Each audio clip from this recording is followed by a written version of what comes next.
Hello, I'm Richard Flaherty, President of the International Corrugated Packaging Foundation, and I wish to welcome you to the 16th Annual Careers in Corrugated Packaging and Displays Teleconference. Today, our co-moderators are Sheridan Gasser and Megan Stallings. Sheridan, Megan, the floor is yours. Thank you, Richard. Hi, I'm Sheridan Gasser. I graduated from Bowling Green State University in Ohio in August with a bachelor's degree in visual communication technology. My major focus was in print and packaging. Through ICPF, our university incorporated a corrugated packaging design track in the visual communication technology program 5 years ago. The idea of designing customized packaging with CAD and combining it with graphics to help customers with their products and move them safely is one that is special to me. Like you in the audience today, I participated as a Bowling Green student in ICPF's Corrugated Packaging and Displays Teleconference last year. I also represented Bowling Green at ICPF's annual Student Executive Dialogue Dinner the night before the teleconference. After learning of ICPF's career portal and its other career resources, I used them to secure a student internship at Jamestown Container Company's Cleveland operations. The internship led to a full-time position as a package designer upon my graduation several months later. Now I'm designing unique packaging for our brand name clients. Our new packaging design provides the display and protection needed with increasingly less fiber and a much greener footprint than packaging found outside of the corrugated packaging and displays industry. The International Corrugated Packaging Foundation, ICPF for short, is an educational foundation that is funded by individual corrugated corporations and also co-sponsored by AICC and the Fiberbox Association. You may best know ICPF for its donations of CAD tables, lab equipment, curricula, and design software that it has provided to many of your campuses, including my alma mater. And I wish to remind faculty today that ICPF's online curricula is available on ICPF's website, careersincorrugated.org. It was recently updated with an expanded module on sustainability practices.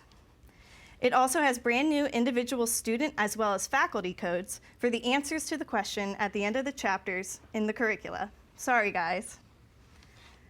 Over 60 individual corporations with hundreds of facilities across North America support ICPF's annual teleconference and the activities of ICPF.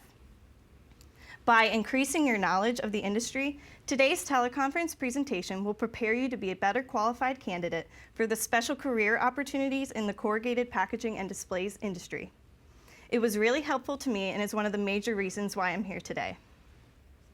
Today, you will hear about the business of corrugated packaging and display.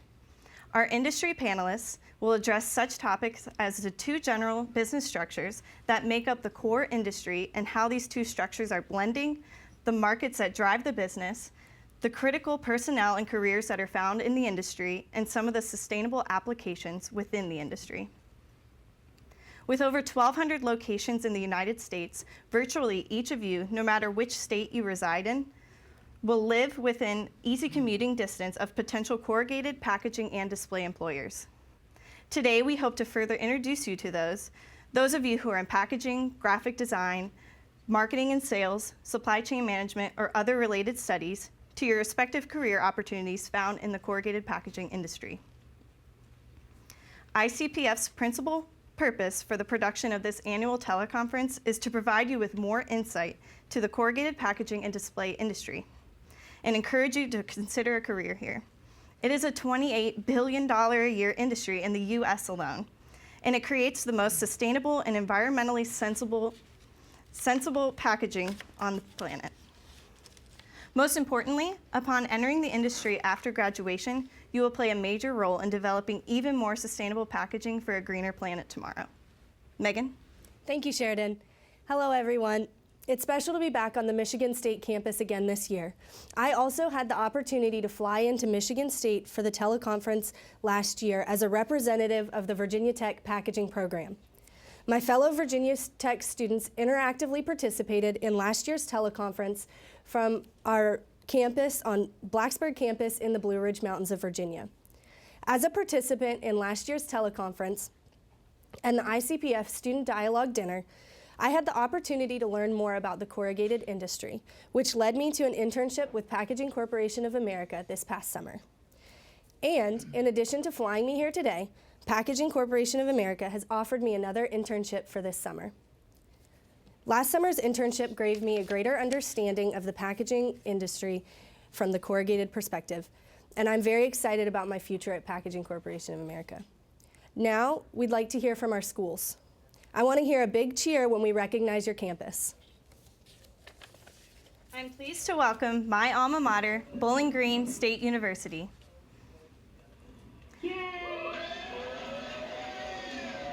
This is the beginning of the 6th year for the corrugated packaging track in the VCT program. Bowling Green integrated structural design into its curricula utilizing an ICPF CAD table and RDO software. And the program most recently integrated a CAD table with a UV printer that prints directly on the corrugated. Welcome Professor Fugit, Dr. Troutman, Professor Spontelli, and students. Let's hear it, my fellow Falcons. Hi, Sheridan! Hi, Sheridan! Cal Poly State University. Cal Poly is a perennial teleconference participant and recipient of a myriad of lab and other equipment from ICPF. Most recently, the packaging lab received a short span compression tester, and last year ICPF was able to repair an earlier donated crush tester at a limited expense to Cal Poly Packaging. Both the packaging and graphic communication programs are joining us again this year. A big hello to the Broncos.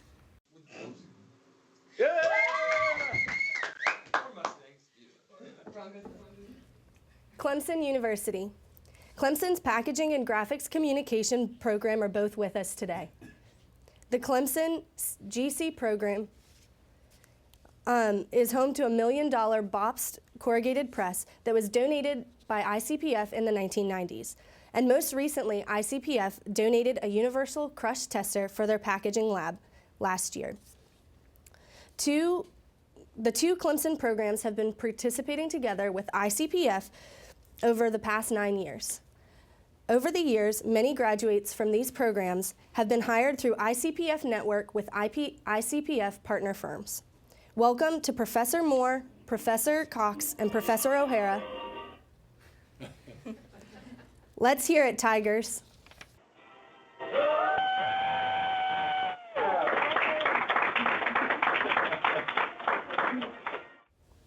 Dunwoody College of Technology. Dunwoody's graphic communications program was also a recipient of an ICPF DT CAD table and software about 5 or 6 years ago. In a few minutes, you will view a short video that is co-narrated by a Dunwoody student who used ICPF's resources to acquire a student internship with an ICPF partner firm. A year or so later, upon graduation, he was offered a full-time position as a packaging designer. Welcome, Professor Pete Rivard and your students. Let's hear it from Cold Minneapolis.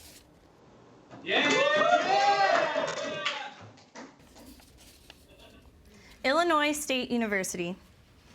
Illinois State also incorporated ICPF's online corrugated curricula into its graphic communication classes.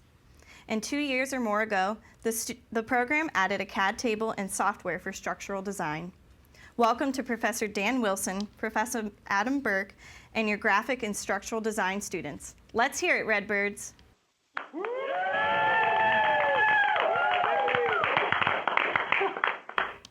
Indiana State University.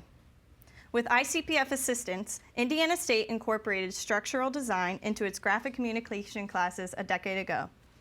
Welcome to Professor Marion Schaefer and your graphic and structural design students. Let's hear it from the Fighting Sycamores.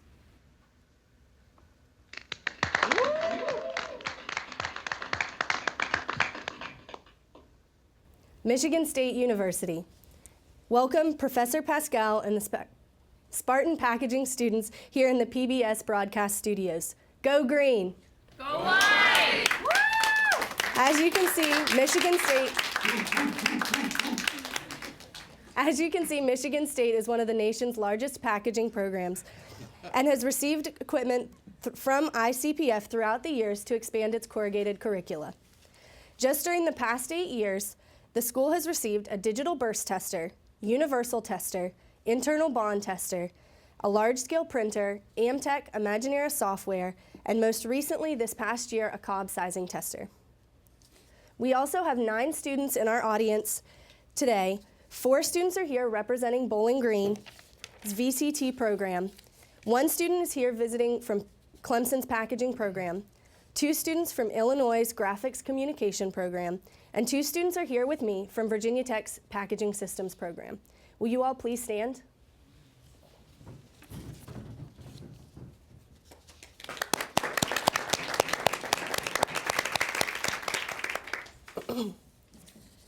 And our student design presentation competition judges here with us today include Ann Lasecki from Landell Packaging Systems here in Michigan, and Brad Albright from Touchpoint Packaging in Indiana. Will you please stand?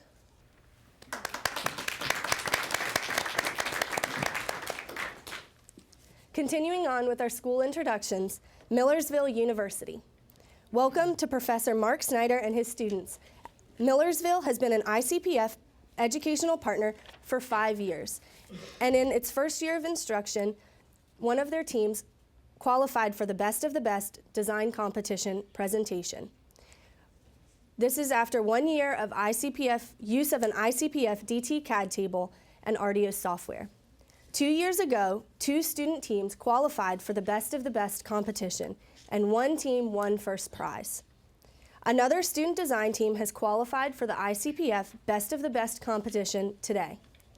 Over the past 4 years, Millersville has regularly placed graduates in the corrugated packaging and display industry. Hello, Millersville. Let's hear it.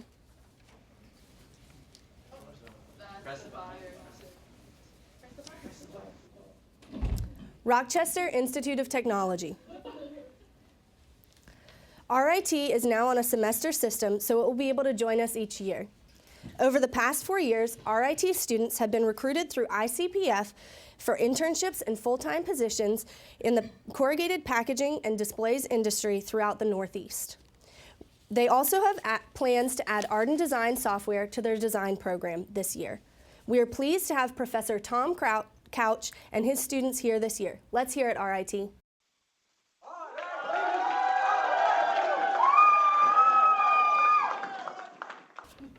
Rutgers University. The Rutgers packaging program is rapidly growing under its new director, and through ICPF, their packaging lab received a monitor smoothness tester last year. Rutgers is the home of the first college football game, and they just joined the Big Ten this year. Let's hear it from Dr. Gia, Maggie Gerges, and the Scarlet Knights of Rutgers.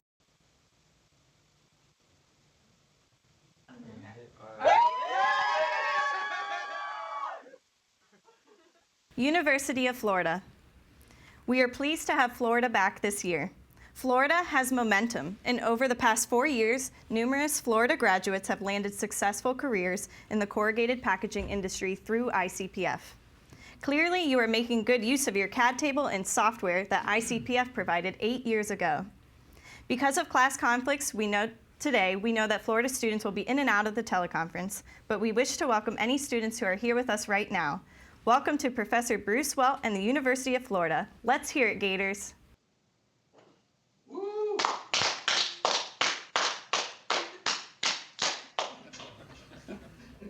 University of Texas Arlington.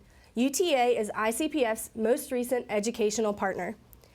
UTA introduced a packaging track to its large graphic communications department 2 years ago through a new structural design software, a DT CAD table, and corrugated curricula provided by ICPF. Like Millersville University, in its first year of corrugated packaging instruction, a UTA team qualified for the ICPF Best of the Best design presentation competition. They won first prize. That's impressive. I wish to remind my fellow Hokies that we need to get students into the AICC competition this year so that we can qualify for the ICPF competition next year. More information on the AICC competition rules are posted on ICPF's website. Welcome Professor Ben Dolza, Dr. Hauer, and the Mavericks. Let's hear a yell for Texas.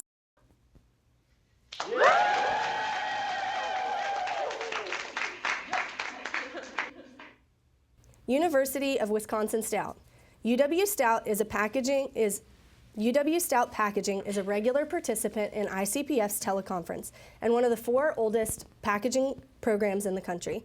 ICPF has worked with UW Stout for many years and was pleased to place a densometer in the university's lab a year or so ago. It's good to have Dr. Miser and his students with us again this year. Let's hear a yell from UW Stout. Pack, go! Go, Pack, go! Go, Pack, go! Go, Pack, go! Go, Pack, go! Go, Pack, go! Virginia Tech. Hello, my fellow Hokies. 7 years ago, Virginia Tech was a recipient of an ICPF DT CAD table, RDO software, compression, and shock testers. Last year, the university was a recipient of an ECT holding fixture and coefficient of friction testers.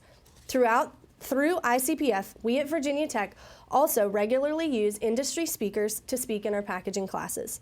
Triad Packaging was on campus this past fall speaking in our paper classes. If you have not already done so, please email ICPF to get connected with speakers and facility tours for this upcoming spring and fall. Welcome Dr. Bush, Dr. Kim, and the Hokie Nation's packaging students. Let's go, Hokies. Let's go!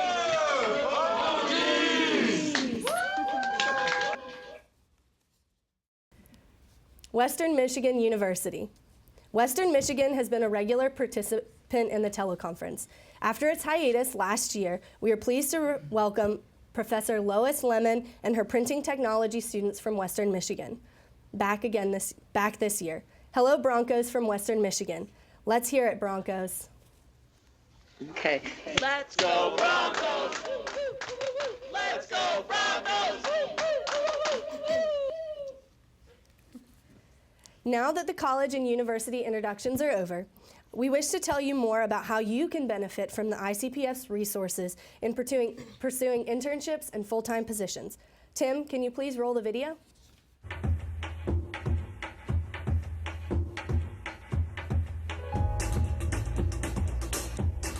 Hi, I'm Catherine Jones. I graduated from Clemson University with a degree in packaging science in August of 2010 and began work at Liberty Carton in September of 2010. I was an intern when I first started here at Liberty. It was back in July of last year, and I just finished my first year at Dunwoody College of Technology. And I had heard through ICPF, through my school, and they referred me to this intern position here at Liberty. My main role as an intern here is cutting samples for specific companies and if salespeople request samples, and also to design any packaging that a salesperson requests or any type of needs they have. I try and help figure out some different ways to solve those packaging needs. The packaging program at Clemson gave me a broad knowledge of the corrugated industry, covering a little bit from how the paper is made, classes on design and how to use the software, to the manufacturing process with a little bit of graphic communications to cover how to print on the corrugated material. I attended Dunwoody College of Technology. I went for the graphic design program, and through that I decided to take the pre-press course, and that enabled me to actually get into structural design. ICPF helped in my job searching and networking through their extremely helpful website and all of the job searching tips and tricks that were found in emails and on their website. They supported me really well by enabling me to contact several different companies and different people inside the industry to actually see who's doing what and what exactly their company is doing. I actually use their website at least once a week just to check job openings, check what's going on in the industry, and see what ICPF actually has planned on their calendar. I'd recommend ICPF to my fellow students and business partners because it lets you know what's all out there, who's hiring, and where they are, or what's changing in the industry. The placement process through ICPF is fairly simple from what I've done, so it was pretty straightforward from my experience. I still receive the email updates about seminars and conferences for the corrugated industry to stay up to date on the latest news. I would recommend using ICPF's resources because it is a way to link the corrugated industry nationwide while receiving valuable help with job placement and knowledge about the corrugating industry. ICPF has advantages over other placement programs because it connects the whole industry with each other. They were thorough in making sure to follow up with all communication, while also making sure that I was aware of all the options available to me. I think ICPF's main advantage for recruiting is they dig really deep into schools. That's a really big starting point for them, and it enables a lot of people who don't know the industry or don't know anyone in the industry to actually get a hold of people and actually start talking to people who are actually in this industry. Without ICPF, I never would have heard about Liberty Garden, much less join the team here in Texas.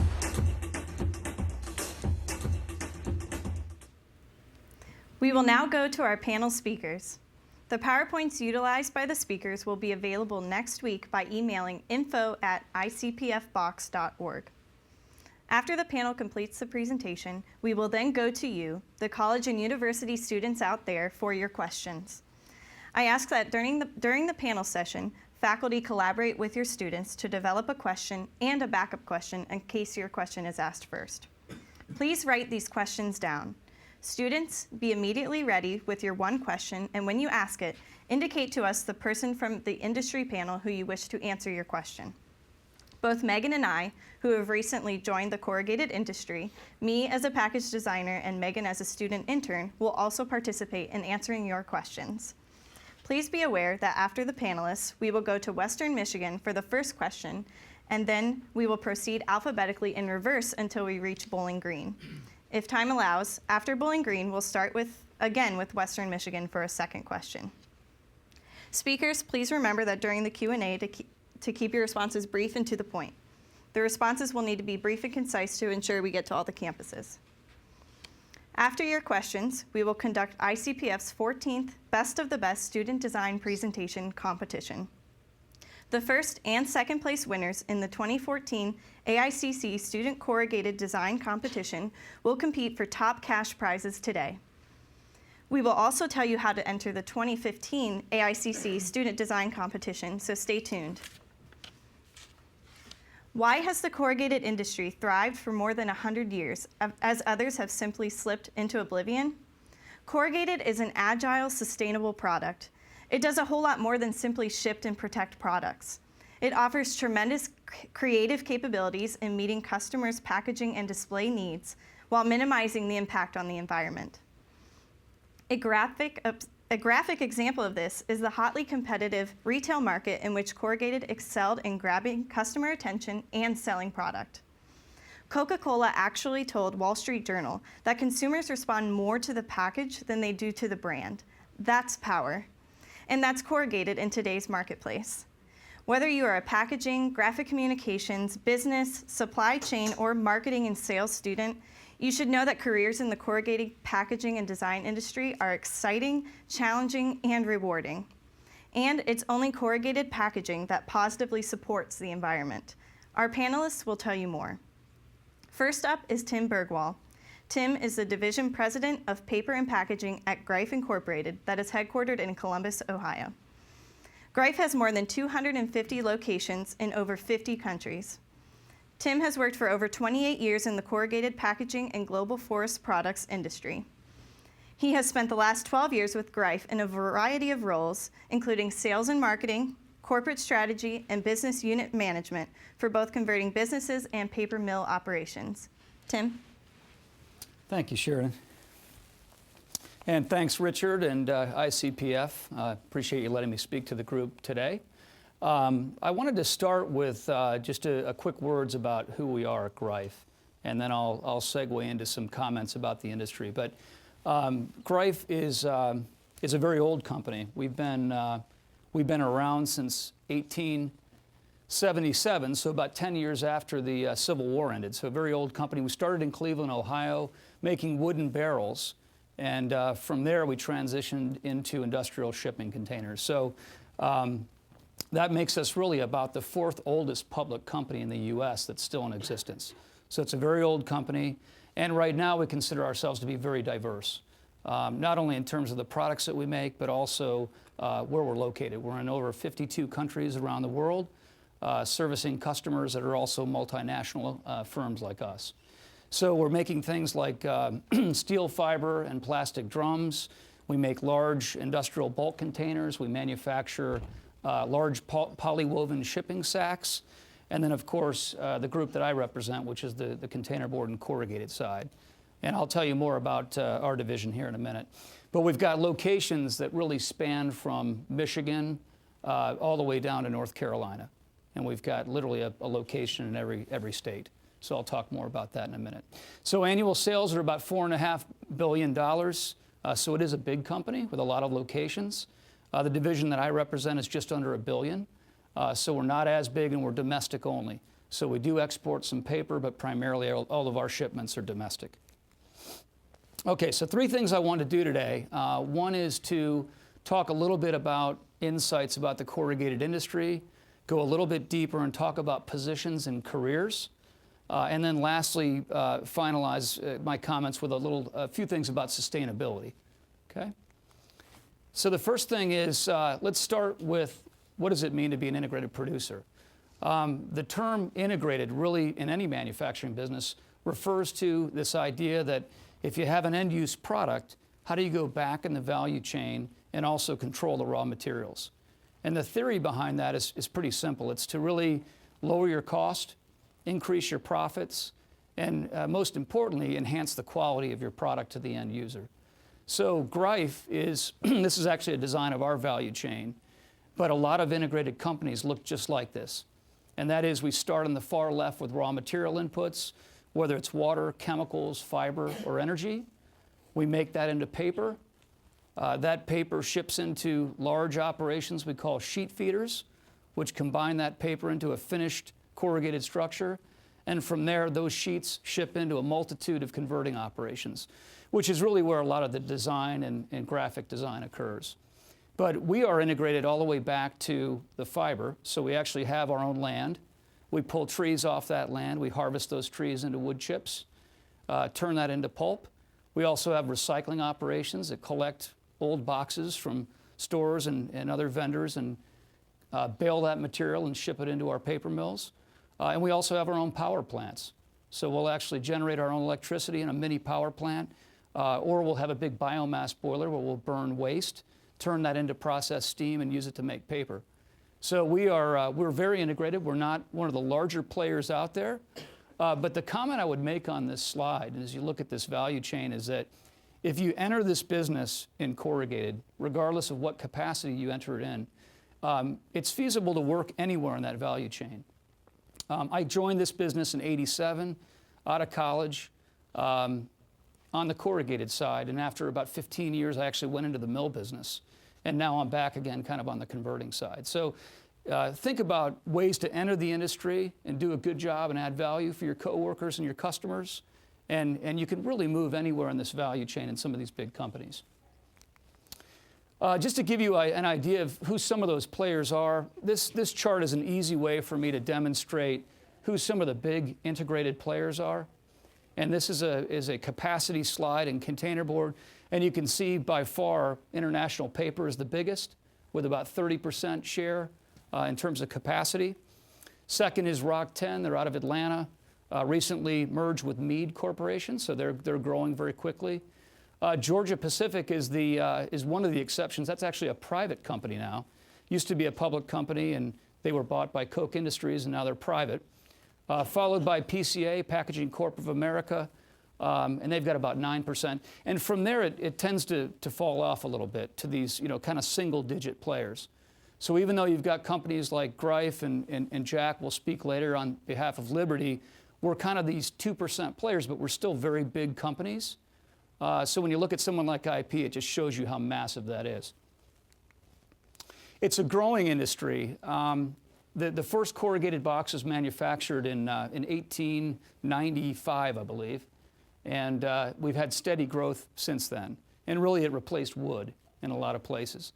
So if you look at that growth rate, it peaked around 1999, 2000. Of course, we were hit by the recession just like everybody else. And we've kind of been on that steady recovery along with the general economy ever since. So today, we ship about 360 billion square feet as an industry. That's an equivalent of about 30 million tons of containerboard. So it's very, very big business and very, very prevalent. So To put those numbers in perspective, it's enough corrugated each year to circle the globe 930 times, or enough if you were to stack these containers end to end, you could make 14 round trips to the moon. I don't know who figures this stuff out, but that is a lot of material. And probably the most fascinating part of that to me anyway is 90% of that material every year is recovered and it's recycled. And that's a statistic that we're very proud of in our industry. So why is it so prevalent? You know, if you think about it, if it was invented in the 1800s with all the innovation, all the smart people coming out of packaging schools, why in the world hasn't someone invented something to knock off corrugated? And to me, the answer is that there's no other material on the planet that can combine the lightweight, cost-effective nature of it with the durability of it. So it's the classic, you know, 2 columns and arch to get the strength. And every year we push the envelope to lower cost, find new outlets, new ways to do it more effectively, and we've been able to stay ahead of the curve. But it's really been around a long time, and I would say even though we're changing every year, what we're beginning to see is we're entering new areas of packaging every year. So things that you typically see in plastics, we're moving in quickly and taking over a lot of market share. Okay, so the next thing I want to talk about is positions and careers. And the key point on this slide is that when you think about corrugated, I think what most people think about corrugated, they think of the classic brown box, right? And the truth is, that is a big business. It's a fun business. And really, that's where I started. But it's much more than that. The corrugated business is made up of hundreds of little niche businesses that do different things. So when you go out and you interview and you look at potential employers, make sure that you find out exactly what niche they're in, what are they trying to accomplish, what's their mission statement, what's their strategy, and where are they going. And where they're going is really important because these companies change quickly with the packaging trends. So this slide really points to, you know, the first one's transport packaging, which that's really the classic brown box, right? The next one is interpack, and we're seeing interpacking change a lot. This is a really important aspect of the business for all of you structural designers out there, you know, making sure that that product is safe inside the carton. And really we're seeing a lot of growth there because alternatives to that, like styrofoam as an example, people just don't want to use it anymore. Many of you won't remember this, but you used to buy a piece of electronic equipment and it came with 2 big cubes of styrofoam and you had to throw it away. There's really nothing to do with it. You couldn't recycle it. So we're seeing corrugated really make big inroads with interpack. We're also seeing the same thing with convenience food packaging. And where we've seen food in fast food restaurants, for example, or bakeries or grocery stores, I've seen foam clamshells, I've seen plastics being used, and all of that is also changing. And they're moving to corrugated microflute. So that's actually a big part of our industry as well, is that microflute industry. And there are big companies out there that have divisions just dedicated to that. So if you look at Rock 10 as an example, they have a whole division dedicated to convenience food packaging, and it's growing very, very quickly. The next 3 are really all about point of purchase, and you can see the examples all around me. This is a big part of our industry, but I would also say that it's very segmented as well. So there's one part of the industry which is microflute, litho-laminated, Ossitrod run sheets. That's a mouthful. But this is a product that's really going after folding cartons. So when the folding carton, you need a little bit more rigidity, say in a club store, the microflute packaging with litho-laminated graphics on it is really making good inroads there. Merchandising display is another big one. And then that last one really refers to the distribution and material handling end of things, which means within the 4 walls of a business, how do you move things around within your own organization? So whether it's a tote or a corrugated pallet or a slip sheet or anything else that you might use to move things around inside the own 4 walls of your plant. So that's a growing market as well. So lots of opportunities there. The next thing I want to talk about is your career path. And this chart, I know you can't read this because it's very busy, but the thing that I would ask you to look at would be the bar that says individual performer. Because this will be you when you enter the industry. You'll either come in as a customer service rep, You'll come in as a designer, maybe a sample maker, possibly an accounting clerk, maybe a production associate, maybe a salesperson. And these are jobs that I would refer to as an individual performer, right? Meaning you're not a manager yet. So great place to start. The beauty of it in our industry is when you come in any of those roles, you're going to be exposed to everything. You're going to learn everything from finance all the way to distribution. Because typically box plants are their own little microcosms, and you get exposed to a lot of things quickly. So, and that's a big plus. So after a few years in that job, the next decision to make would be, do I want to go into management? Do I want to manage people? Or do I want to stay on this technical path and really become the best engineer or the best packaging designer? And a lot of people do both. A lot of people stay in sales their whole career. They make a lot of money. They enjoy it. They've got great territories. And that's a wonderful occupation. But other people want to move up and go into management. And that's what this slide shows you, is there's a great path to go into management, whether it's running a plant or a region, or even going and running a division or a company. And I've got examples of people that I know that started as designers, they started as salespeople, they started in HR, and they're now running Fortune 500 companies. So it is possible, and I wouldn't get hung up on where you start. If you find a way to add value, it's possible to move through an organization pretty quickly. I wanted to just go a little bit deeper on commercial real quick, and I make a couple of points on the sales aspect of Corrugated. I can remember back when I came out of school and I went into sales, and I had a lot of friends that went to work for big consumer goods companies or medical supplies or all these other, kind of glamorous sales jobs. And I went into Corrugated. And the thing that I loved about it is there wasn't a discrete product and there wasn't a price list. It was basically you were given a territory and you had to go out and solve problems. So when you find an opportunity, you're creating with your team the product, what it takes to make it, what's the costing, what profit do I want to put on it, and you're going to market with that. So it's a lot more of a creative process than simply being given a product and going out and negotiating price. It's all the creation. And I refer that to as market creation. The other comment I would make is there are significant projects out there. I was in Chicago last week and I met with a colleague that runs a box plant there. And his son had just taken a job in a box plant in the LA area. And he's living in Burbank, California, and he's designing for Xbox game consoles within that box plant. So what a great opportunity. A guy from the Midwest moves out to Hollywood and he's designing for Xbox consoles. So pretty neat. You can be attached to some pretty interesting projects. So the best companies out there and the best people out there really consider themselves to be packaging consultants.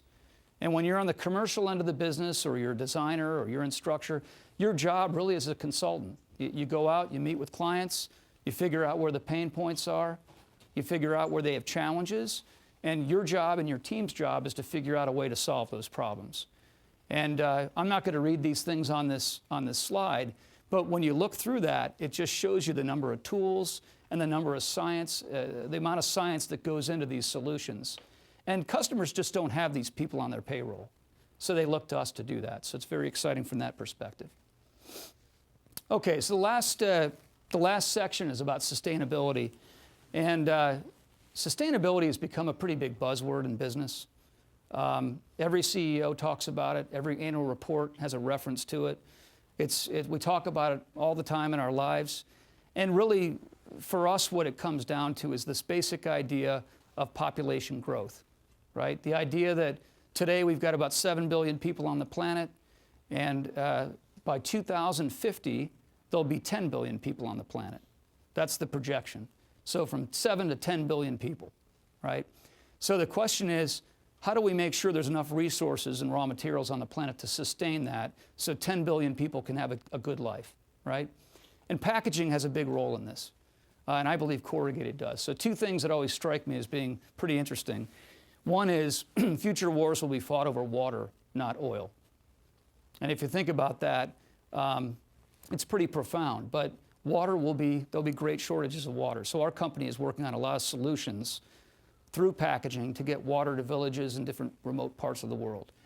The second thing that always strikes me as interesting is 1/3 of all the food that's processed in this world for human consumption is either wasted or spoiled. You think about that, that's another great opportunity for packaging. And again, Corrugated can have a big role of that. So if you're up for the challenge to change the world, this might be your opportunity. So the sustainable package, we talk a lot about this, but we're very proud of our track record. Our boxes are, and our Corrugated is made out of a renewable resource, meaning that it comes from trees, and we consider ourselves to be tree farmers. We plant about 2.3 million seedlings a day in our industry. And today there's more forest out there than there were 100 years ago in the US. So it's about a third of the landmass in the US. So there really is no problem with trees. So if you talk to your friends, spread that word. We're in good shape with trees. It is recyclable, it is recoverable. We talked about that. About 80% of all the 90% of all the boxes in the US are recycled. So we've got a great track record, and we still have room for improvement. And again, we're doing everything we can with energy efficiency and things like that. So final thoughts. Corrugated is it's a large industry, it's growing, it's a global business. The functionality, the cost, and the sustainability of Corrugated has few competitors. And lastly, it's a business where you can build a rewarding career and really make an impact. So my advice to all of you would be, take a hard look at Corrugated. It doesn't always sound like the most glamorous business, but when you dig into it, there's a lot more there than you think. Find a good company, make sure you study them, read up on them, make sure you understand their mission statement and what they're trying to accomplish, and align with a company who has values that you believe in. And then get into that position and find a way to add value, and your career will take off. So that concludes my remarks, and I'll hand it over. Thank you, Tim. Thank you.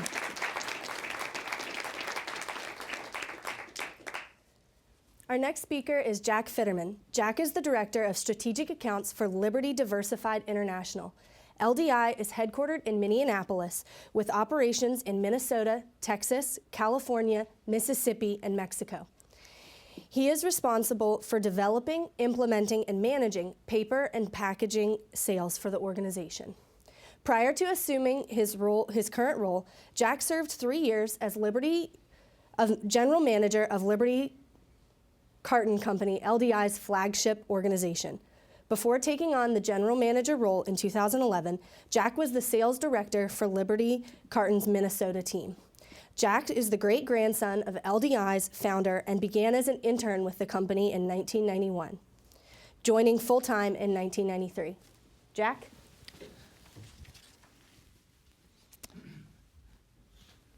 Thanks, Megan. First of all, I want to thank Richard for inviting me to speak on behalf of ICPF. It's a pleasure to be here.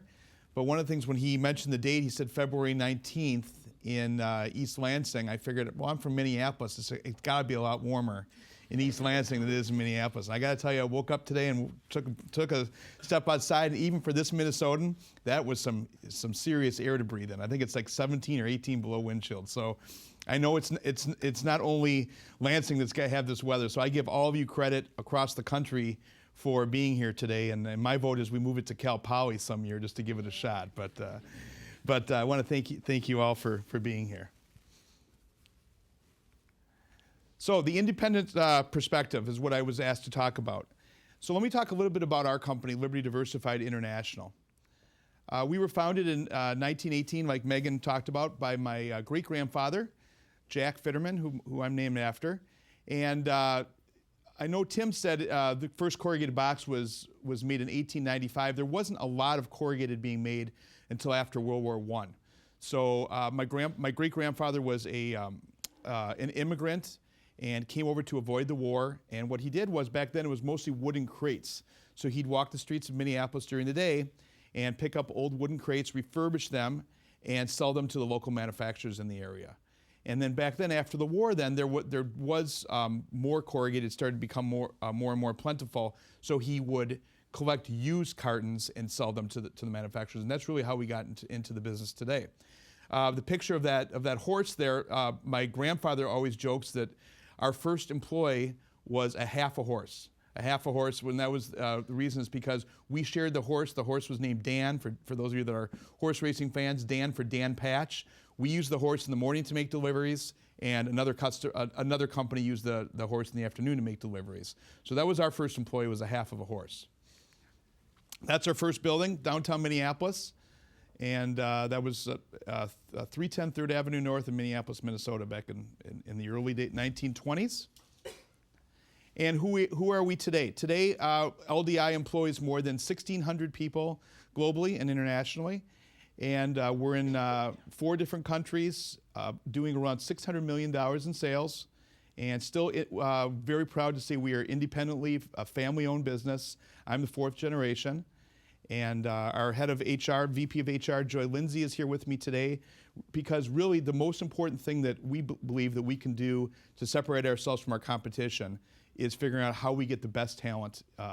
So the 1,600 people is really what we're proud of. We can have the best equipment in the world, the best customers in the world, but if we don't have the right people, that's really what it's all about.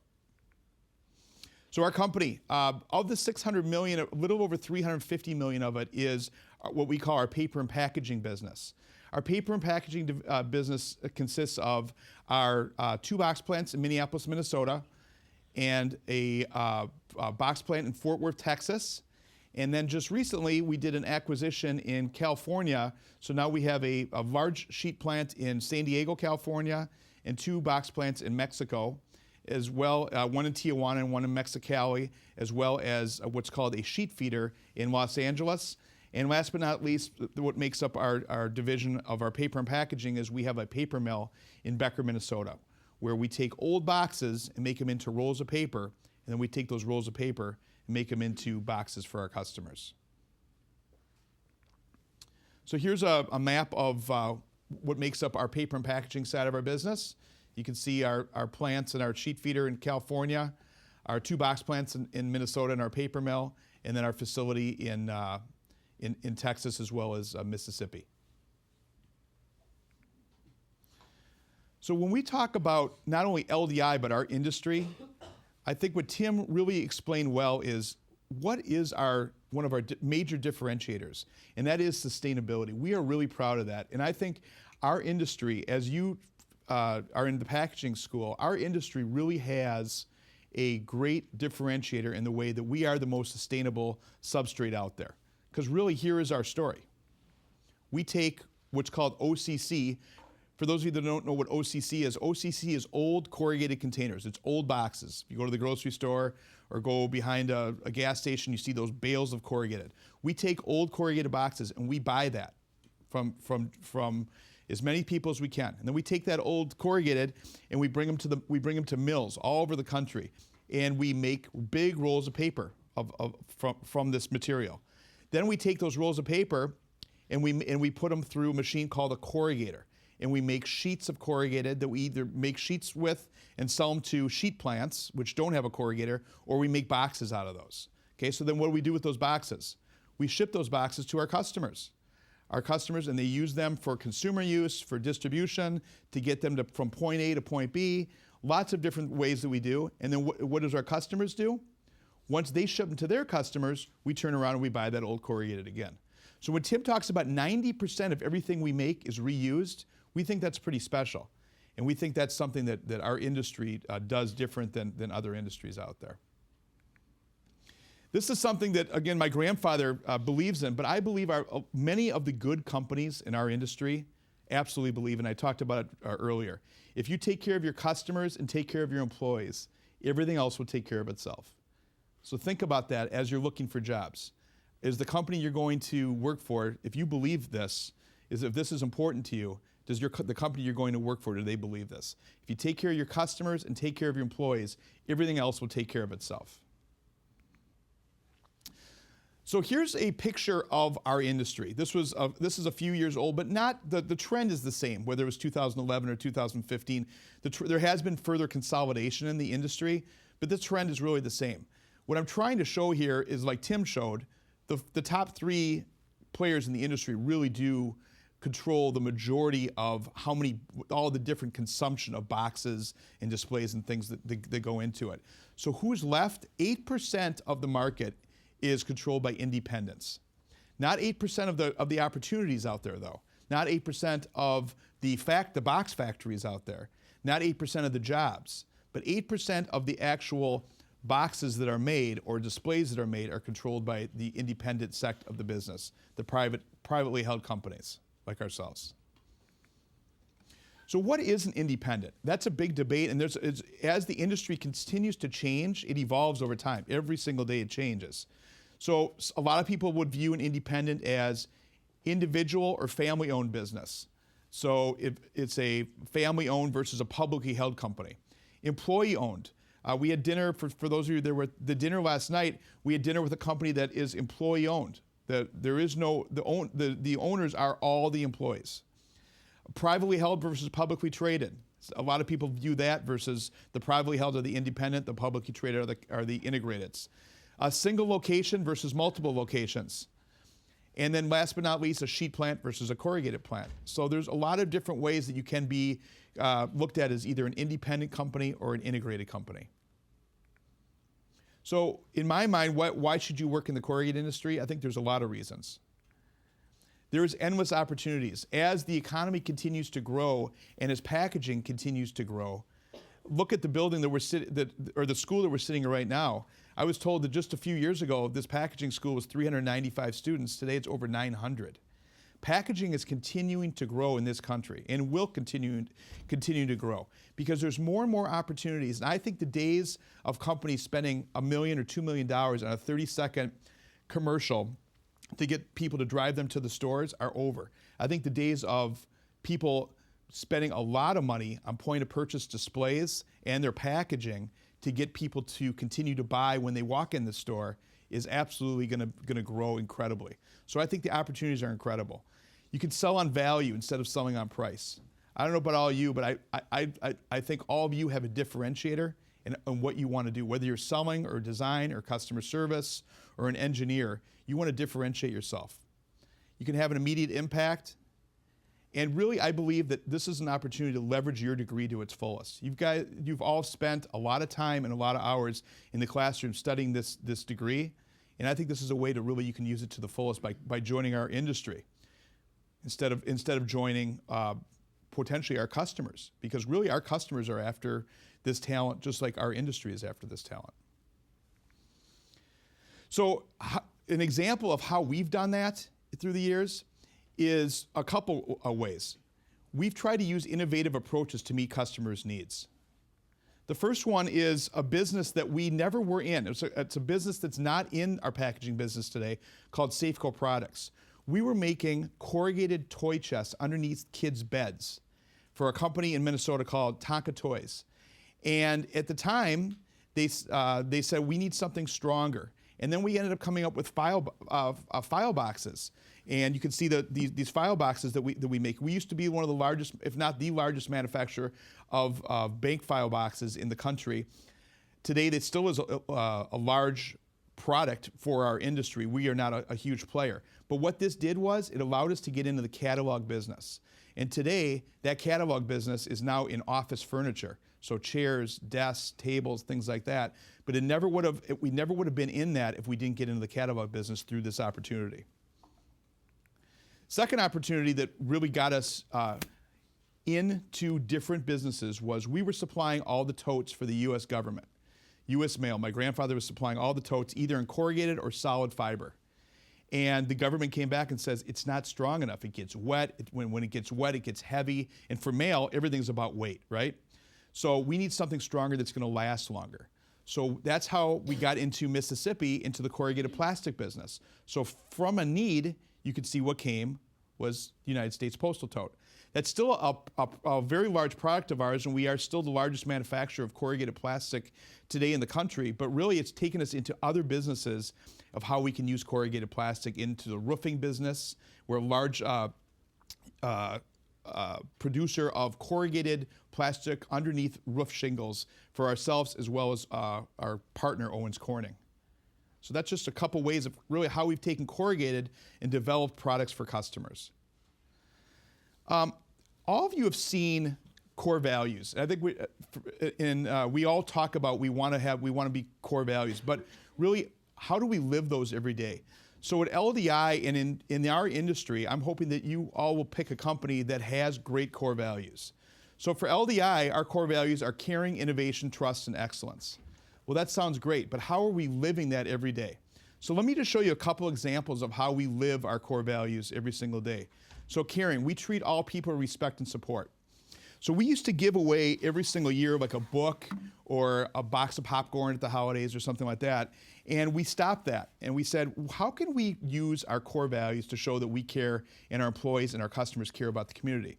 So now what we do is we give out a package. Every single year a package. All of our employees get this. All of our customers get it. All of our suppliers get it. Anybody that touches LDI gets one of these. And inside it's a letter from our CEO, my father, as well as a blank $25 check. So what we ask each person to do then is to take that $25 check and make it out to whoever they think needs it the most for that year.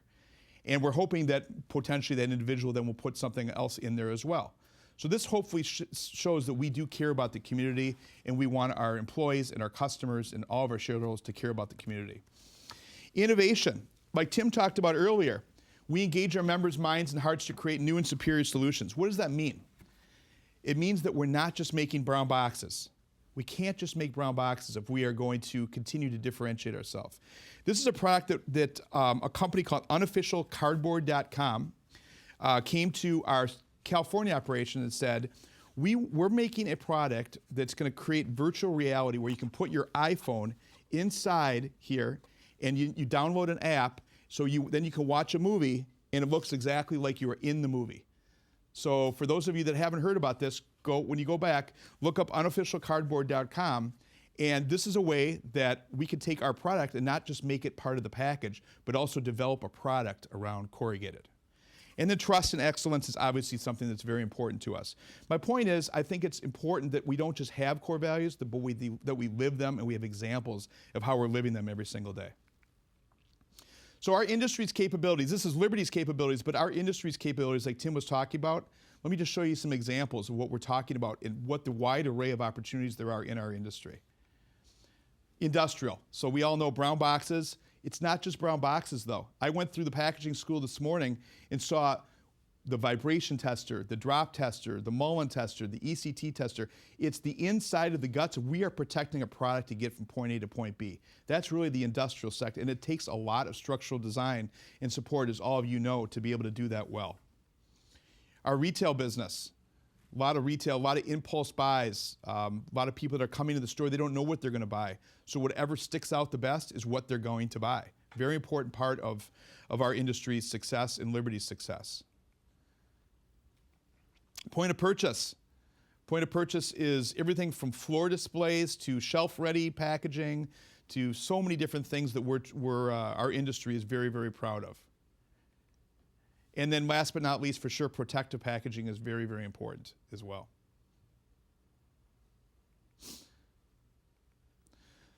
So what do I think that the top traits independents are looking for? I think really this needs to be looked at as what are the top traits that our industry is looking for, not just independents, but our industry. And I would challenge whether you are going to stay in this, hopefully come work for our industry or go work somewhere else, you need to ask yourself these 5 questions if you want to get a great job coming out of college. Number 1, willingness to challenge the status quo and be different. The employees that grow in organizations are not the ones that just punch the clock in at 7 in the morning, leave at 4 or 5 o'clock in the afternoon, and they just hide. They challenge the status quo, not just for the sake of challenging, but that they are not afraid to make their opinion count. A drive to succeed. When you get up in the morning, do you have a drive to succeed? Whatever you do, have that passion to succeed. Creativity and thinking about what the customer would want. Every single one of us and every single person that I run into at our company, the reason that we're in business, whether you're in sales, customer service, design, engineering, we are in business because of our customers. So our job is to make our customers more profitable. What does that mean? It's different for every single one of our customers. So creativity and thinking outside the box and what the customer wants is so important. Number 4, seeing a path to success in the industry and not just picking a stop in your career. I've seen so many students graduate that they say, well, this is just the first stop, but I'm just gonna go here for 6 months or a year and then I'll figure it out. If somebody comes to work for us, our goal is to say, well, this isn't just a stop. We want this to be a career. So our goal at our company is to say, how do we keep somebody when we get the talent we need? And the last, but to me the most important is, you cannot teach this, is passion. Be passionate about what you do. Whatever you do, be passionate about it and do it to the best of your ability, because life is short. So you may as well have fun while you're doing it, and you may as well have some passion. So thanks, it's been a pleasure being here, and I really enjoyed it. Thanks.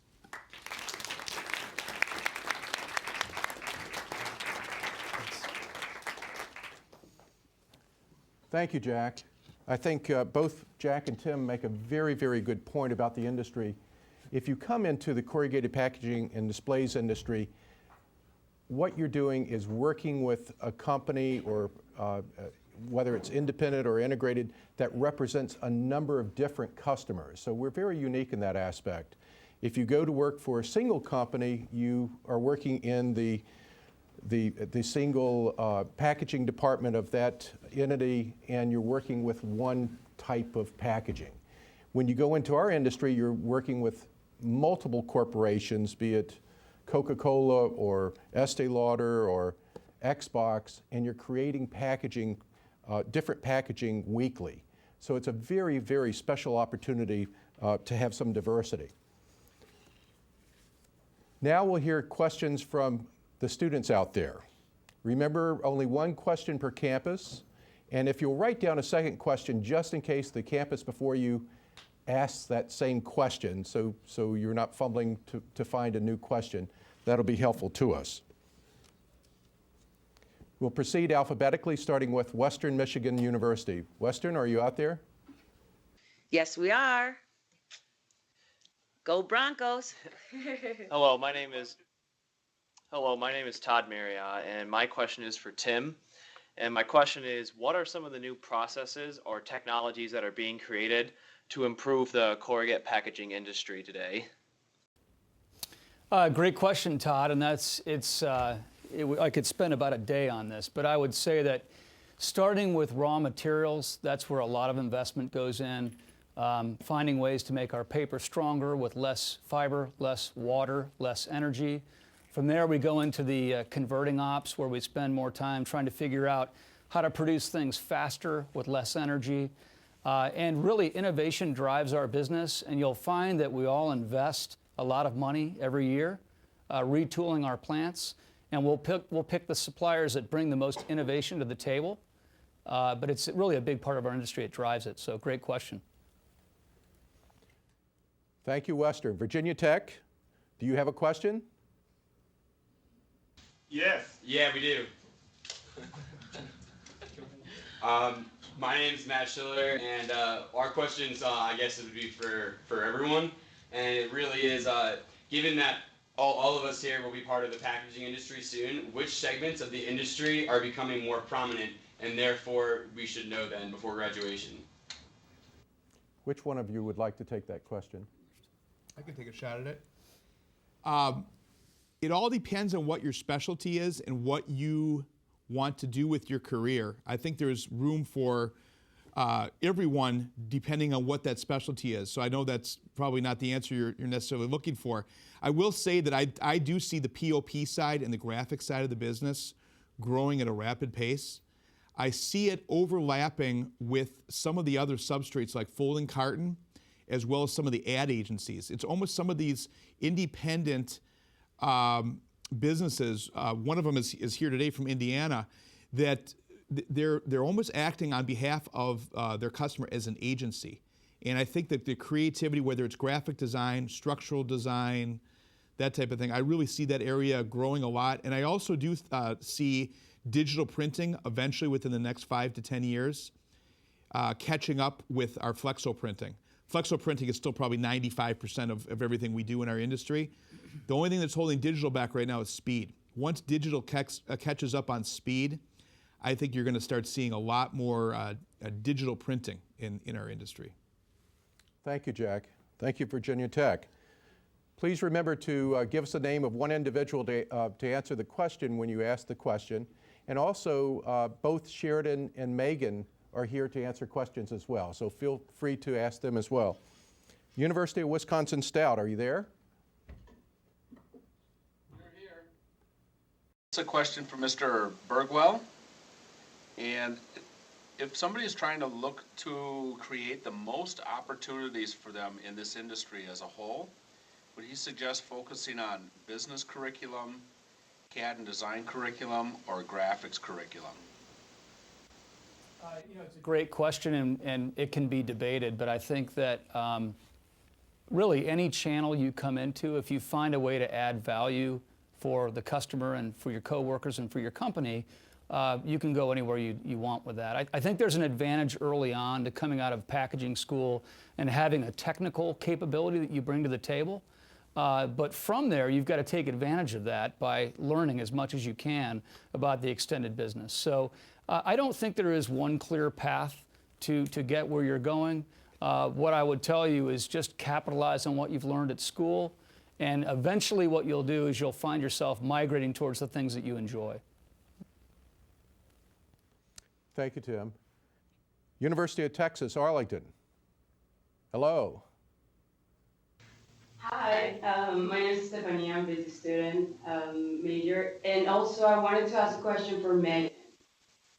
Megan, as an intern, could you describe your responsibilities there, and also what you have learned at school and how you're applying it at your internship? All right, thank you.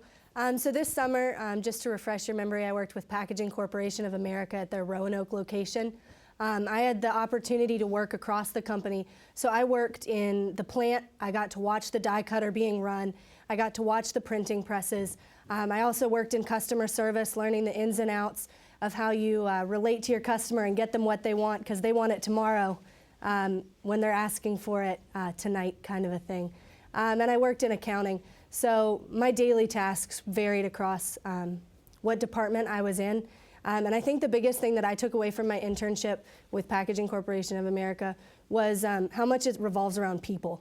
I fell in love with the corrugated industry because I fell in love with PCA. The culture that they showed me this summer was phenomenal. And being able to talk to all the people that worked in the plant really brought a lot to my attention as far as where the industry's going as a whole. Thank you, Megan. Rutgers University. All right, I got a question for Tim. Before you were saying about potential shortages of water, I want to know how the corrugate industry is being proactive in reducing water in its manufacturing process. It's a great question and a tough one, but let me take a try. First of all, Jack mentioned that when you go into a packaging industry, there are many other businesses that emerge from that. And when we looked at water, what we did as a company is we had polywoven fabric, and we actually started making water backpacks. In addition to that, we also started making collection systems for rainwater, and then ways of preserving water in villages around Africa. So the designs on corrugated, to me, is more around water transport and safely getting that water into the regions that need them.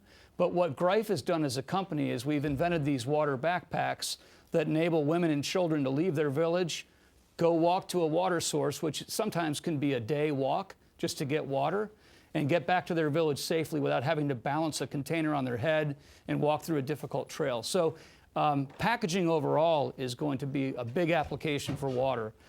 Corrugated, to me, it's at this point just the transport side of it. Thank you, Tim. I think it's interesting what Greif is doing, and if you go to their website, there's a short clip on there about this backpack and how they're developing it in third world countries, the use of it in third world countries. Millersville University, Lancaster, Pennsylvania. I pressed Millersville. Oh, hi. I'm Nicole, and my question's for Mr. Bergwell.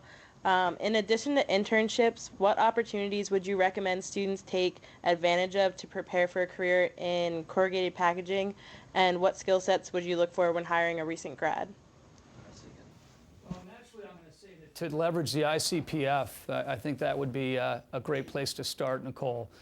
Even if you don't have an internship, it's a great resource, and it's a great way to gain access to the people in our industry that are making hiring decisions.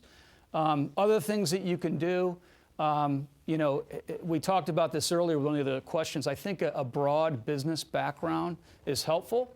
So if you can somehow bolster your exposure to business while you're in packaging school, that would be helpful.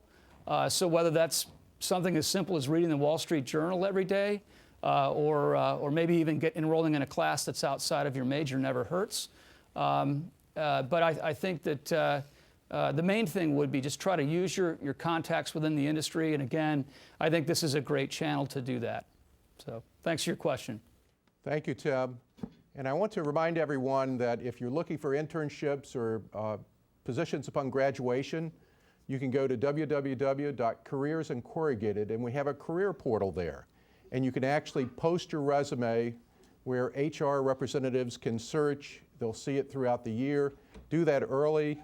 And there also are positions there to which you can directly apply online. So we encourage you to go there, not just once, but repeatedly, because the jobs that are posted there change weekly. Michigan State, do we have a question? Hi, my name's Sean Post, and really, for the raw material fibers, what are the advantages and disadvantages between like the virgin materials and then recycling? Yeah, that's a great question, and Jack, you might want to answer it too. But I would tell you that, first of all, there's always a need for virgin fiber because it enhances the rest of the recycled fiber stream.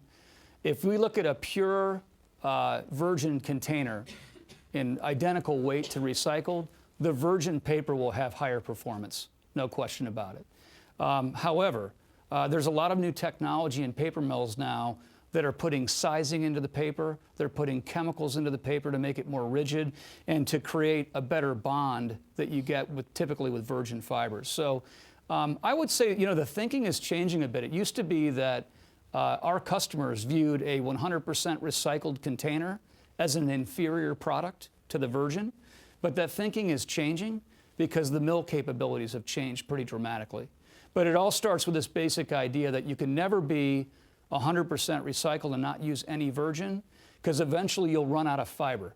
Every time you process it, it gets cut smaller and smaller to the point where it's like fines and it just goes right through the fourdrinier and you can't capture it. So anything you want to add? I would just add from the customer side, they're asking that question, and they want to know how much recycled content is in their product, because the same question that we're saying we're so proud of is that we're such a environmentally sustainable industry. The customer wants to feel that way so they can say that to their customers as well. So it's very important that we are using recycled as in my opinion, as an industry. Thank you, Tim and Jack. Indiana State University. All right, I'm Jack, and my question was for Tim. What was your greatest challenge in the packaging industry when you first came out of college? Boy, Jack, that's a great question. You know, I think that I did not have the amount of training that I would have liked. And I started out as a sales rep, and you show up one day, you spend about 2 months in the plant touring the facility, and then you're given some car keys to your company car, and they tell you where your territory is. And you have to go out and basically just find your way in many cases. So when you look at opportunity, one of the things that I would vet very carefully is, what does my onboarding look like? You know, once I get there, what training will I have? What resources can I rely upon when I get started? And so you're going to want to have mentors, but you're going to want to have a formal training program as well. And I did have a training program, but it just wasn't as extensive as I would have liked. But great question. Thank you, Tim. Many of the companies, including Greif now, have expanded that training, and especially for sales. What we'll typically see for a student going directly from college into sales is that they will be rotated for 6 months to a year in the various departments of the corporation and will not be placed on the road until they fully learn the business. And that's why you see a lot of people that have had packaging degrees or marketing degrees and going into sales, becoming managers, is because they really have to learn that business in order to support those sales. Illinois State University. Are you there? Are we? Yes. Go ahead. We are. Okay. My name is Brian, and I was wondering, this is a question for Jack. Are rising crude oil prices impacting corrugated plastics and causing them to become less cost-effective than corrugated board? Rising what prices? Crude oil. I would say probably not, because I think we're doing a lot of things as an industry to figure out a way of how we continue to be cost competitive. Whether that's our raw material we're using, of trying to do as much as we can with as light a weight of material as we possibly can. So we're switching the paper combinations. Whether that's recapitalizing our plants to really get more out on a machine per hour than we had been in the past by buying new equipment. So oil prices are always going to be an issue for our industry, whether it's freight, whether it's the paper making process. I think oil will always be an effect of our industry. But I think that's we've done a very good job as an industry to really control our own destiny. Thank you, Jack. Dunwoody College of Technology in Warren, Minneapolis. Hello. My question's for Tim. Is plastic corrugated a competitive threat to paper corrugated, or do the two complement each other? Well, I'd like to answer that by saying that I would go a little bit broader than plastic corrugated. Number one, I don't want to offend Jack. But secondly, really, it's plastic totes are a big threat to the corrugated industry. Now, there's been a lot of studies that have come out recently that are really delving into what the surface characteristics of both containers look like. And are there traces of bacteria, salmonella, things like that, that are on those totes that make them unsuitable for food transport? And there's a big debate right now going on about this. But the short answer is absolutely. It is a big competing material across the board. The plastics industry is big. They've got a lot of money. They can influence the thoughts of people and the public with that money. And we're fighting back as a much smaller industry in paper, but we've got a great story, and we just need to do a better job getting that message out. So I don't know if you want to add anything to that, Jack. No, I would agree. Thank you, Tim. Good question. Thanks. Clemson University. Hi, my name is Anna Miller, and we wanted to know, in terms of corrugate testing, to what extent has edge crush test taken over from the Mullenburst? I could take a shot at that. I would say it depends what you're packaging, but the majority of people are much more interested in ECT than Mullen today, because edge crush really is the stacking strength test that most people are looking at when they're shipping things. The puncture test, not that it doesn't have some level of importance, but the puncture test is not seen as commonly used as ECT. There also are some large companies that don't even run Mullen anymore.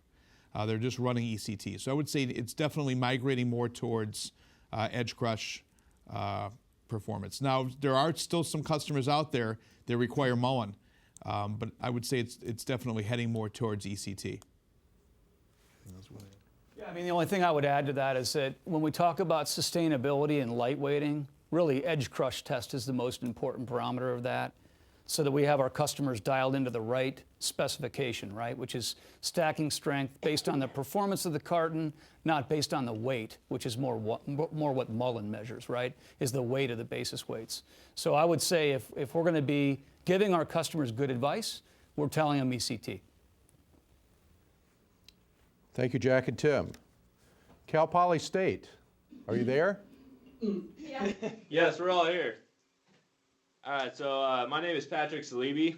This question is directed towards Mr. Bergwall. You might be aware that the FSMA is due to be enacted, I believe it's around August 2015. As a corrugated industry leader, could you please shed some light if the corrugated industry has taken any proactive initiatives to address these FSMA-related requirements, particularly traceability? So it's a really tough question from Cal Poly. I would have expected that.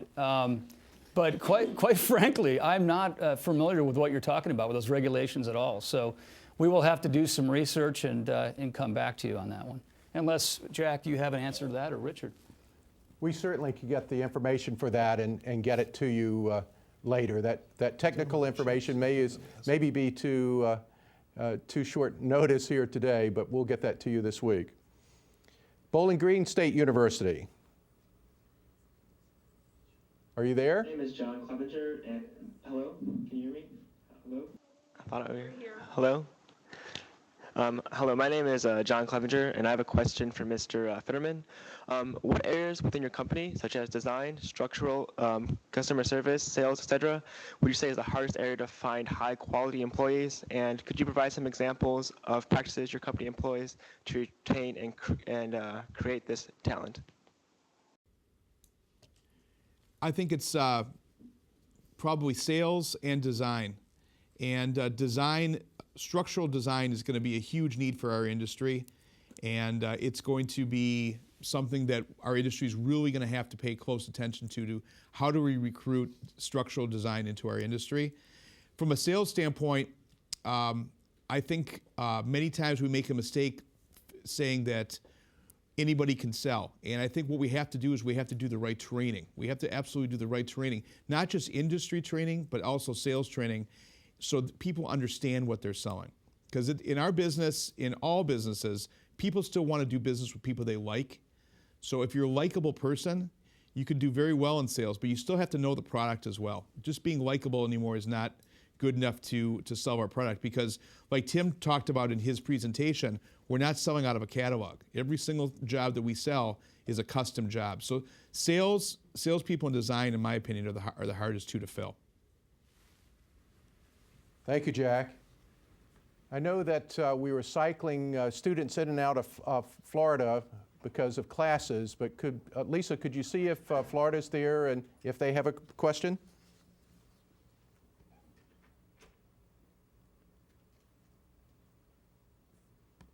Florida? We actually don't have a question. Okay, thank you. Thank you. Let's go back to Western Michigan University.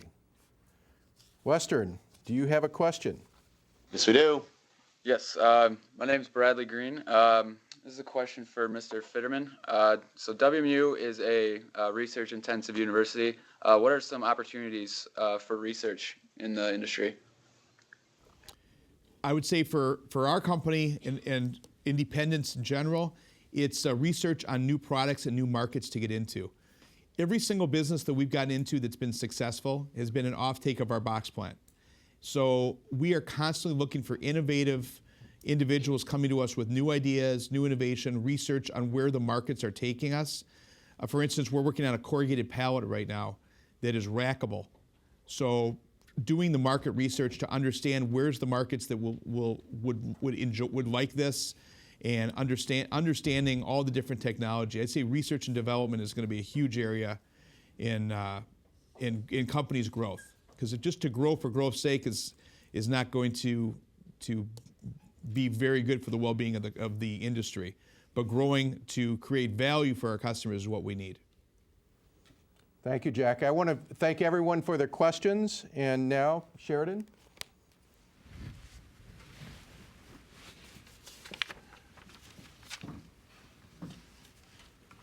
Remember, if you're interested in a job in our industry, go to the ICPF website at careersincorrugated.org to search job opportunities and to place your resume on the career portal, where corrugated packaging firms seek both students for student internships and upcoming graduates for full-time positions. It really works.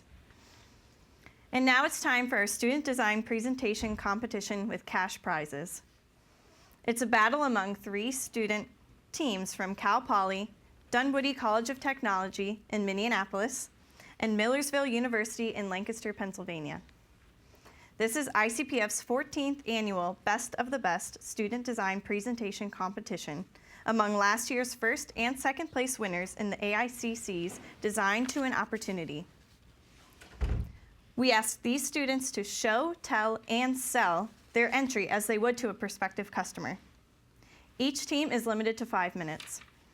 Our judges will select the first place, second place, and third place winner. They will judge on presentation content, presentation skills, and design. Each team will receive a cash prize. The Design to an Opportunity student winners were asked to structurally design, with compelling graphics, a floor display or standee display to promote their university or college for recruitment purposes.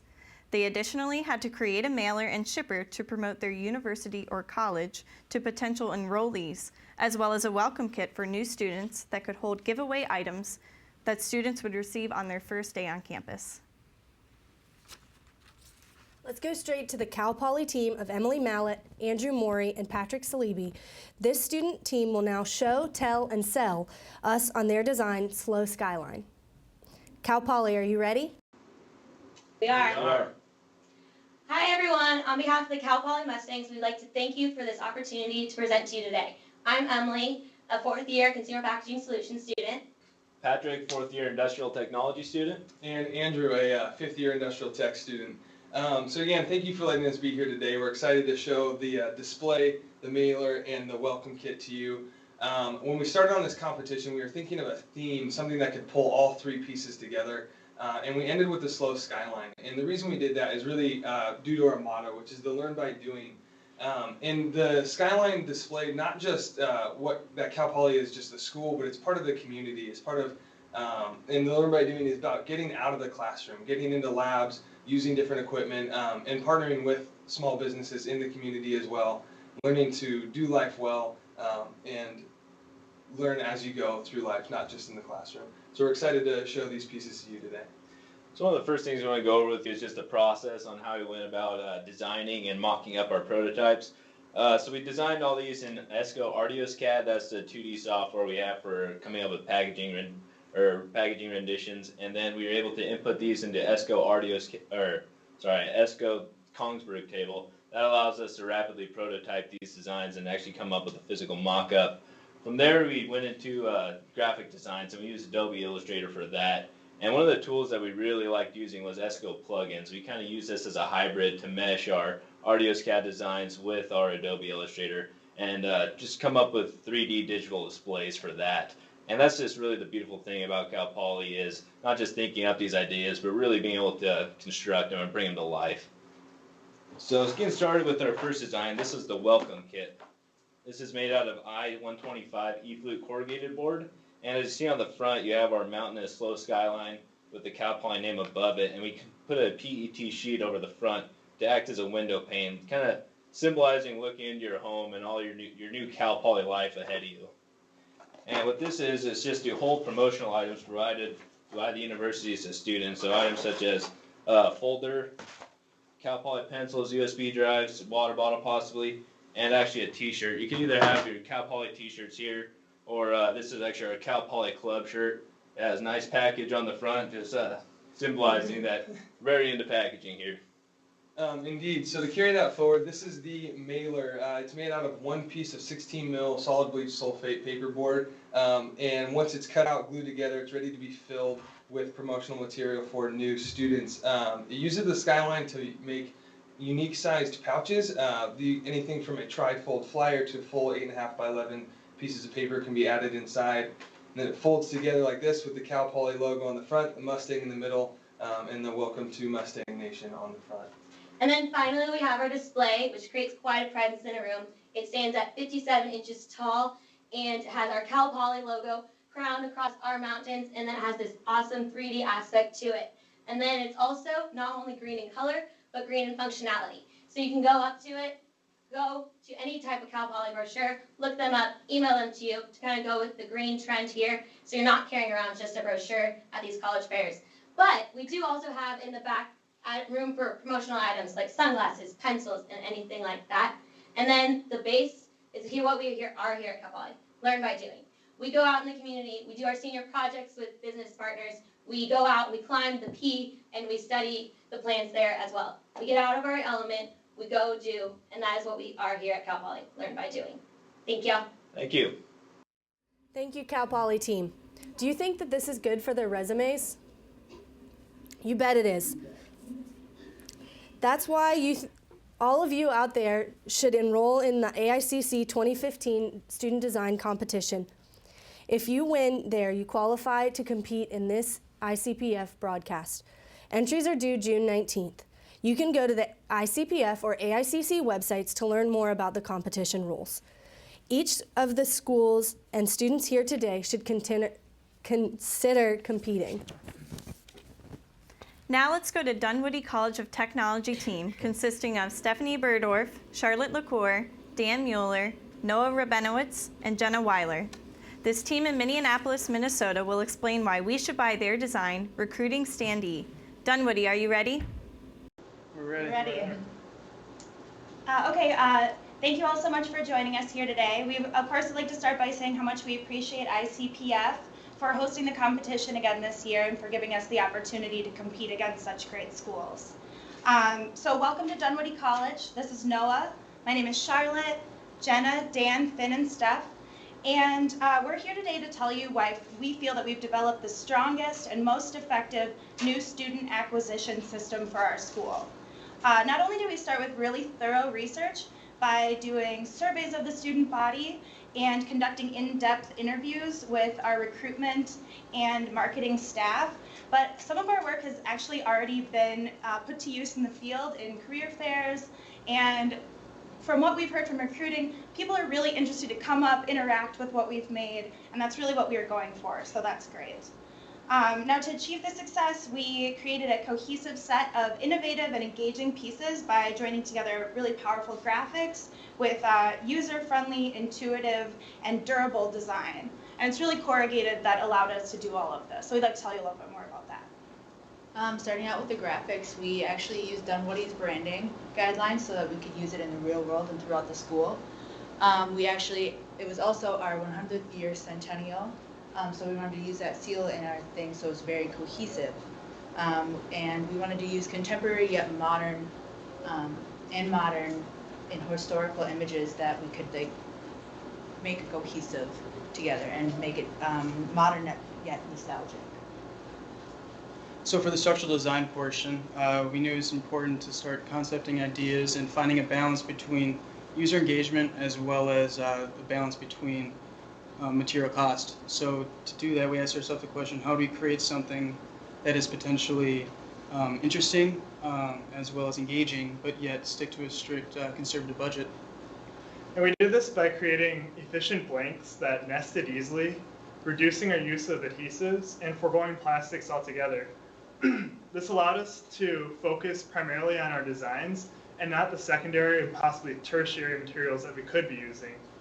We also got to capitalize on the advantages of fiber-based materials, which allowed us to have a very sustainable and environmentally friendly design that can be recycled and put through to another use after you're finally done with it.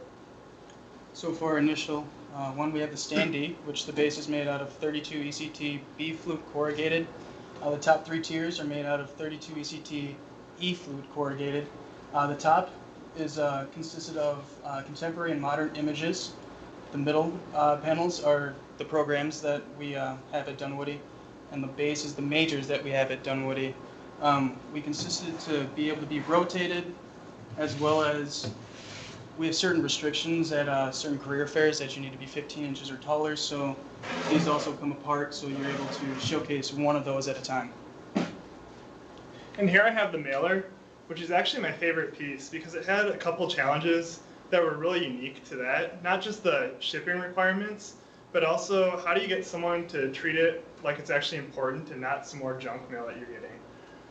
So initially we were thinking of doing something a little more extravagant, like maybe a sleeve or even a die cut, but then we realized that these were kind of gimmicks and they're also really expensive. And to try to keep it to be fiscally responsible, we went with a much more simple design that ended up, I think, being very elegant and capitalizing a lot off of how we use our graphics. So on the outside, we have another vintage photograph to celebrate the centennial. And then as you open it, you get a picture of the main building on our campus and a little blurb. And then as you continue to open it, you start to get a little more exciting photographs of the hands-on learning experience that you will get at Dunwoody.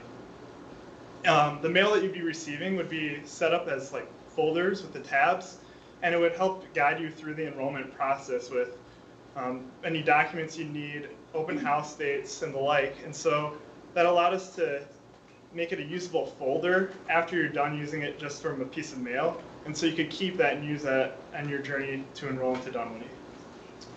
Our last piece here is a little bit heavier duty, also made of that 32 ECT E-flute. So that's going to give us the longevity and the durability that we were looking for, as well as hold excellent print registration, because we did really want our colors and our images to pop.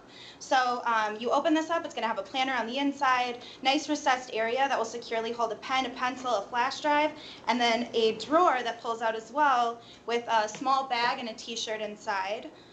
We also designed this to be the exact same size as a Dunwoody locker. The idea being they pick up their box on the first day of school, it drives locker sales, they put it in the locker, they keep it, you know, the whole time that they're here to store whatever they need. Getting everything produced and up to industry standards was our final task. Although we created all the prototypes here on campus, we went to Ambassador Press for our final run. This gave us the unique experience in creating make-ready files in a real-world production environment. So we would like to thank the Dunwoody faculty as well as those in the industry, such as Liberty Carton and Ambassador. We were able to develop this three-step marketing solution that increased enrollment for Dunwoody College. We utilized the Dunwoody marketing as well as the administrative staff to develop these fully functional pieces that were user-friendly design, powerful graphics, and environmental sustainability, which in turn created the most effective new student acquisition program possible for Dunwoody, which in turn increased the enrollment funnel. Thank you so much. Thank you. Thanks for the opportunity. Thank you. Thank you, Dunwoody. For our third and final contestant, we go to Millersville University in Lancaster, Pennsylvania. The student design team consists of Hannah Reed and Walter Simoko. They will explain why we should buy their design, Scully Stand Up. Millersville, please begin.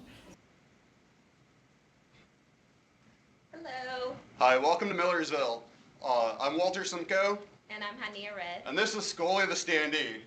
Wait, Scully, this isn't your presentation.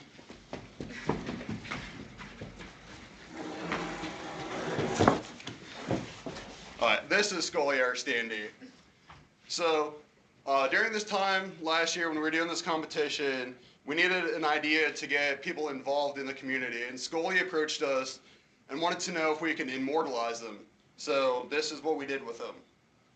We took the standee out around campus, took him around locally, just to get a feel for him being able to meet the people recognizing him, knowing Millersville University, and associating Scully with that. People liked him as a cartoon, but we needed a bigger punch in the face. So we put a motion sensor on the back of it. So every time somebody walks in front of him, he speaks, grabs their attention, and then they come over and look at him. The other aspect we added was a brochure holder so that people would understand why we're out in the community. They're able to get information about our department. And that just goes on his hand. And in addition to the standee, we also provided a mailer. This is called the Flapper. The Flapper is almost like the ultimate tool guide for any prospective students that are interested in Millersville University.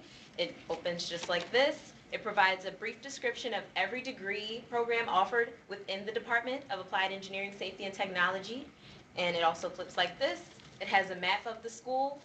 And once again, it shows you inside of the lobby of the department building and one of our most famous little portions on campus, the SMAC. We made a welcome kit to give to prospect students. We used East size flute corrugated, so that way we could get down on, cut back on waste. The top and the bottom were made the same size so that we wouldn't have any other waste there. We put a map on the front so that people can understand how to get around campus because we've had a lot of construction lately. Inside it, we packed it with some items that we print on campus to give to random students that would be coming into the department. Scully, how'd we do?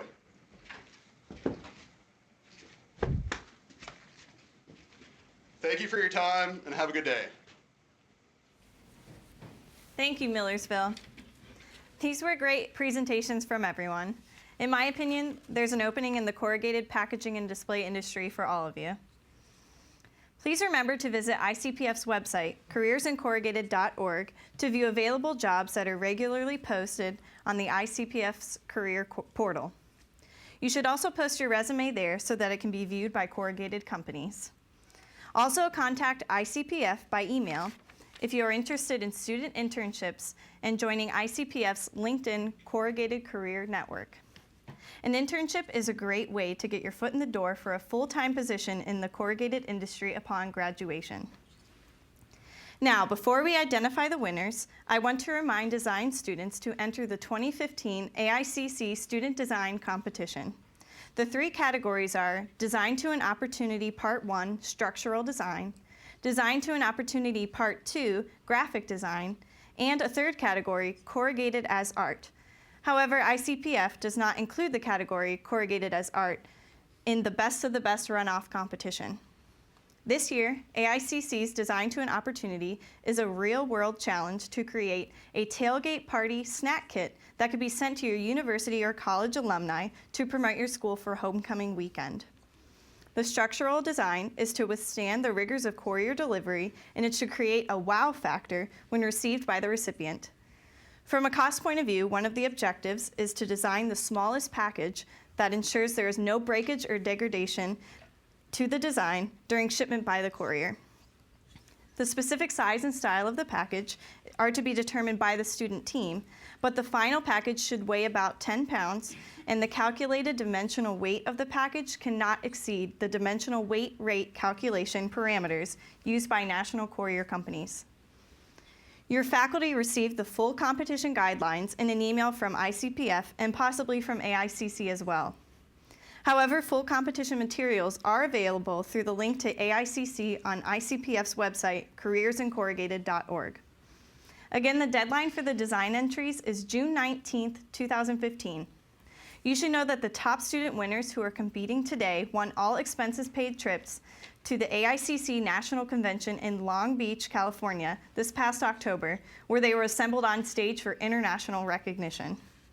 Those who enter and win this year will also be invited to join the AICC at the annual meeting at the Omni in Fort Worth, Texas this coming fall, all expenses paid. The winning entries will be displayed there in Fort Worth, and the winning teams will be honored on stage at AICC's general session. The winning student teams will be entitled to attend all sessions and networking events in conjunction with the meeting. All winners will receive a distinctive plaque as well as a great boost to their resume. We hope that you will participate in the competition that brings you cash prizes, recognition, and great exposure to the corrugated packaging and displays industry that offers great career opportunities. And have the winners of the 2015 Best of the Best Student Design Presentation Competition been selected? Yes. With this close competition, I wanted to make sure that you all had adequate time. We did, thank you. Third place goes to Millersville University. Second place, Cal Poly is second place, and first place goes to Dunwoody College of Technology.